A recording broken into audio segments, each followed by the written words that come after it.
Прифаќањето на обвинението за терористичко загрозување на уставниот поредок и безбедноста во целост од страна на кривичниот суд отвори многу прашања и поттикна повеќе дилеми што ќе се случува понатаму и како ќе им се суди на различни профили на луѓе, меѓу кои за прв пат се и актуелни пратеници, пратениците од опозицијата, тука се и поранешни службеници во МВР, луѓе од собраниското обезбедување, но и учесници во протестите кои што секој на свој начин учествувал во квалификацијата која што ја напиша обвинителството, односно терористичко загрозување на уставниот поредок и безбедноста.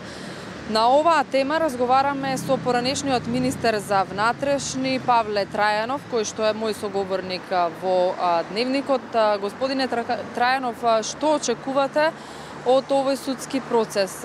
Несомнено е дека за прв пат се суди на толку луѓе за такво тешко кривично дело. Се работи за исклучително тешко, сложено кривично дело, каде што е одговорноста на јавното обвинителство огромна, затоа што пред се мора да докаже намерата на сите тие кои што сега се обвинети, дека сакале со тероризам да го загрозат уставниот поредок и безбедноста на Република Македонија. Тешко кривично дело затоа што најмалата казна е 10 години затвор. Тоа значи дека одговорноста е на јавното обвинителство и сигурно дека таа обвинителството работело доста долго, собирало докази, затоа што обвинението е прифатено од страна на судот. Тоа значи дека ќе има судски процес против 30 најмалку 30 обвинети за загрозување на уставниот поредок и безбедноста на државата. Мислам дека понатамошниот тек на постапката, можеби и некои од обвинетите ќе го признаат делото. За дел можно е да се преквалификува, но главно е и натаму дека има тука обвинети од различни структури и се разбира дека вината одговорноста е поширока на поширок круг на луѓе, затоа што почнувајќи од постепеното манипулирање со чувствата на граѓаните, потикнување или директно вклучување на тогаш владеачката партија ВМРО-ДПМН во протестите, натаму повикот дека не треба да се остане дома, да се излезе на протести. Тука сме кај тие повици. Тука морам да напоменам дека интересно е што поранешни безбедњаци или разузнавачи коментира дека во овој случај нема нарачател. Може ли за вакво тешко кривично дело да има успешен процес и спроведување на правдата ако не се знае кој го поттикнал тоа и кој има одговорност за тоа?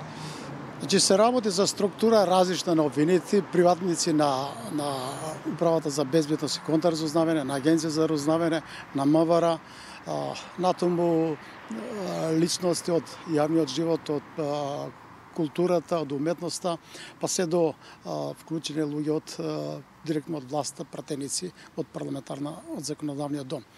Ова покажува дека ако се обвинети за намера, значи морале да има тие силен мотив и мора некој да ја припреми. Се работи за конкретно сценарио кој што требаше да попречи избор на нова влада предводена од СДСМ, се разбира заедно со коалициониот партнер ДУИ. Смислено сценарио кој што се одбиваше и покрај тоа што имаше силни укажувања во јавноста дека се подготвува сценарио за дестабилизација на Република Македонија и после тоа да биде принуден председател на државата Ѓорѓи Иванов да прогласи воена состојба и да се формира во суштина воена влада и да се суспендират изборите кои што се одржаа 2016 година.